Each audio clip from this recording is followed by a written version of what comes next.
നമ്മളിൽ മിക്ക ആൾക്കാരും തെറ്റിദ്ധരിച്ചു വെച്ചിരിക്കുന്ന ഒരു കാര്യമാണ് പാൻ കാർഡ് എടുക്കേണ്ടത് ഇൻകം ടാക്സ് റിട്ടേൺ ഫയൽ ചെയ്യുന്നവർക്കാണ്. അതായത് ആദായ നികുതി അടയ്ക്കുന്നവർ മാത്രമാണ് പാൻ കാർഡ് എടുക്കേണ്ടത് എന്നാണ് മിക്ക ആൾക്കാരും തെറ്റിദ്ധരിച്ചു വെച്ചിരിക്കുന്നത്. എന്നാൽ അങ്ങനെയല്ല.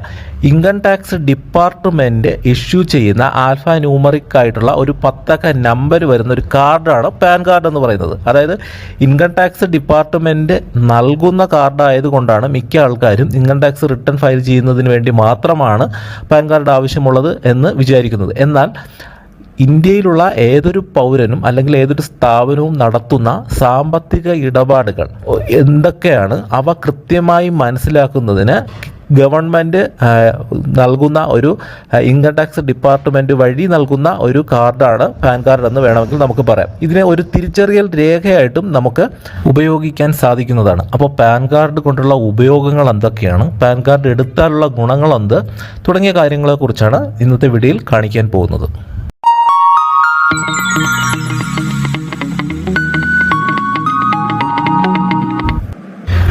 ഇന്ത്യയിലുള്ള ഏതൊരു പൗരനും ഏതൊരു സ്ഥാപനവും പാൻ കാർഡ് എടുക്കണമെന്ന് ഞാൻ പറഞ്ഞല്ലോ.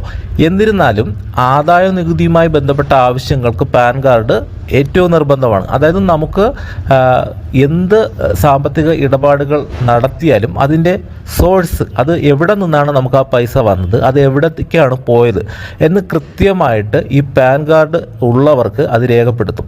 അപ്പോൾ നമ്മൾ ബാങ്ക് വഴി ഏതെങ്കിലും ഒരു സാമ്പത്തിക ഇടപാട് നടത്തുകയാണെങ്കിൽ, അല്ലെങ്കിൽ നമ്മളൊരു ഭൂമി കൈമാറ്റം നടത്തുകയാണ്, അല്ലെങ്കിൽ നമ്മൾ ഏതെങ്കിലും ഒരു ഷോപ്പിംഗ് മാളിൽ പോയി നമ്മൾ ഒരു സാധനങ്ങൾ വാങ്ങുകയാണെങ്കിൽ ഇതെന്ത് ചെയ്യും?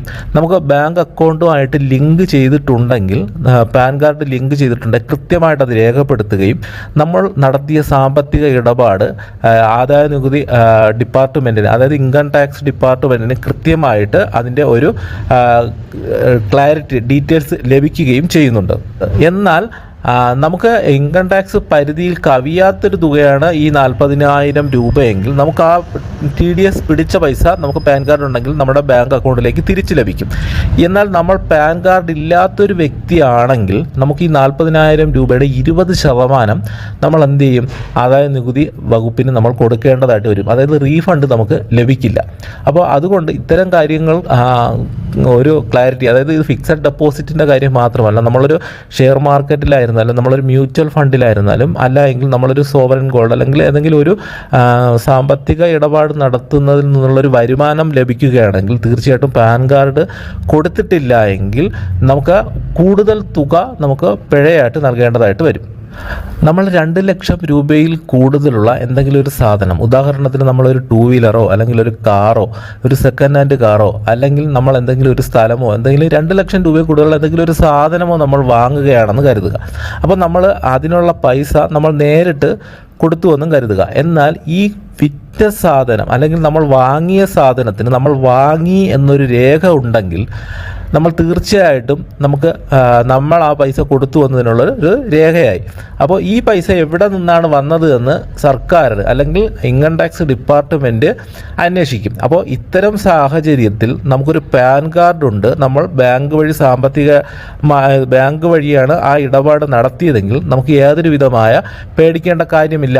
നമ്മൾ കൃത്യമായിട്ടും നമ്മൾ ആദ്യമേ 18 വയസ്സാകുമ്പോൾ തന്നെ, അല്ലെങ്കിൽ ഏതെങ്കിലും ഒരു സ്ഥാപനം വരുന്നാലും ഓപ്പൺ ചെയ്യുമ്പോൾ തന്നെ ഒരു പാൻ കാർഡ് ലിങ്ക് ചെയ്തിട്ടുണ്ടെങ്കിൽ അക്കൗണ്ടുമായിട്ട് നമുക്ക് എവിടെ നിന്നാണ് ഈ പണം വന്നതെന്നും എന്താവശ്യത്തിനാണ് നമ്മളത് ഉപയോഗിച്ചതെന്നും കൃത്യമായിട്ടുള്ള ഡീറ്റെയിൽസ് അവർക്കുണ്ടാവും. അപ്പോൾ പിന്നീട് നമുക്ക് ഒരു സാമ്പത്തിക ഇടപാട് വഴി വരുന്ന പ്രശ്നങ്ങൾക്കൊന്നും ഇൻകം ടാക്സ് നികുതി കൊടുക്കേണ്ടതായിട്ട് വരില്ല. അപ്പോൾ തീർച്ചയായിട്ടും പാൻ കാർഡ് ഉള്ളത് വളരെ നല്ലൊരു കാര്യമാണ്. ഇനി അങ്ങോട്ട് പോകുന്ന കാലഘട്ടത്തിൽ ഫിസിക്കലായിട്ടുള്ള നോട്ടുകളോ നാണയങ്ങളോ ഒന്നും ഉണ്ടാവില്ല. അപ്പോൾ നമ്മൾ ഫോൺ വഴിയൊക്കെ ആയിരിക്കും, അല്ലെങ്കിൽ നമ്മൾ ബാങ്ക് വഴി മാത്രമായിരിക്കും ട്രാൻസാക്ഷൻസ് എല്ലാം നടത്തുന്നത്. മറ്റുള്ളവർക്ക് ഞാൻ നേരത്തെ പല വീഡിയോകളും പറഞ്ഞതാണ്, കടയിലൊക്കെ പോയി ചായ കുടിക്കുന്നതും പെട്രോൾ അടിക്കുന്നതും ഒക്കെ നമ്മൾ എന്ത് ചെയ്യും? നമ്മുടെ മൊബൈൽ ഉപയോഗിച്ചിട്ടൊക്കെ ആയിരിക്കും. അപ്പോൾ നമ്മൾ ബാങ്ക് വഴിയാണ് ട്രാൻസാക്ഷൻ നടത്തുന്നത്. അപ്പോൾ കൃത്യമായിട്ടുള്ള നമ്മുടെ സാമ്പത്തിക ഇടപാട് 1 രൂപ, വളരെ ചെറിയ എമൗണ്ട് മുതൽ വലിയ എമൗണ്ട് വരെ നമ്മളെ ഡീറ്റെയിൽസ് എല്ലാം ഇൻകം ടാക്സ് ഡിപ്പാർട്ട്മെൻറ്റിന് അവരുടെ കൈവശം ഉണ്ടാവും. അപ്പോൾ നമ്മൾ നിർബന്ധമായിട്ടും അതുകൊണ്ട് പാൻ കാർഡ് എടുക്കുക. ഇനി പാൻ കാർഡ് എങ്ങനെയാണ് എടുക്കേണ്ടത് എന്ന് നിങ്ങൾക്ക് അറിയില്ല എങ്കിൽ 2 രീതിയിൽ എടുക്കാം. നമുക്ക് നമ്മുടെ വീടിനടുത്തുള്ള തന്നെ ഈ സേവാ സെൻറ്ററുകളുണ്ടാവും, അല്ലെങ്കിൽ പാൻ കാർഡ് ഇവിടെ എടുക്കുന്നതാണെന്ന് എഴുതിയിട്ടുള്ള പല ഷോപ്പുകൾ നിങ്ങൾ കണ്ടിട്ടുണ്ടാവും.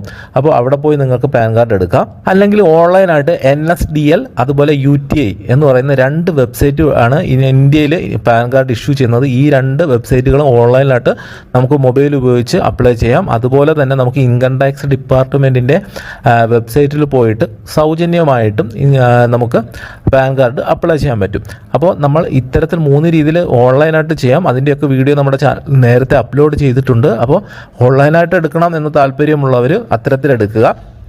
ഇനി ഫിസിക്കൽ കാർഡ് കയ്യിൽ കിട്ടണം എന്നുള്ളവർ NSDLൻ്റെ UTIയുടെ ഒഫീഷ്യൽ വെബ്സൈറ്റിൽ പോയിട്ട് തന്നെ ഓൺലൈനായിട്ട് അപ്ലൈ ചെയ്യുക. അല്ല എങ്കിൽ നിങ്ങൾക്ക് നേരെ ഏതെങ്കിലും ഒരു ഷോപ്പിൽ പോയിട്ട് ഏതെങ്കിലും ഒരു സെൻറ്ററിൽ പോയിട്ട് നിങ്ങൾക്ക് പാൻ കാർഡ് എടുക്കാവുന്നതാണ്. അപ്പോൾ എങ്ങനെയാണ് പാൻ കാർഡ് എടുക്കുന്നതെന്നുള്ളതിൻ്റെ വീഡിയോയുടെ ഡിസ്ക്രിപ്ഷൻ ഞാൻ ഈ വീഡിയോയുടെ ഡിസ്ക്രിപ്ഷനിൽ കൊടുത്തിരിക്കാം, അത് കാണുക. അപ്പോൾ പാൻ കാർഡ് ആവശ്യമാണ്, അതെങ്ങനെയാണ് എടുക്കേണ്ടത്, എന്തൊക്കെ ആവശ്യങ്ങൾക്കാണ് പാൻ കാർഡ് വേണ്ടി വരുന്നത്, അതിൻ്റെ ഗുണങ്ങൾ എന്തൊക്കെയാണ് എന്ന് നിങ്ങൾക്ക് മനസ്സിലായി കാണുമെന്ന് വിശ്വസിക്കുന്നു. അപ്പോൾ നമ്മുടെ ചാനൽ ഇതുവരെ സബ്സ്ക്രൈബ് ചെയ്യാത്തവരാണെങ്കിൽ ഒന്ന് സബ്സ്ക്രൈബ് ചെയ്യുക.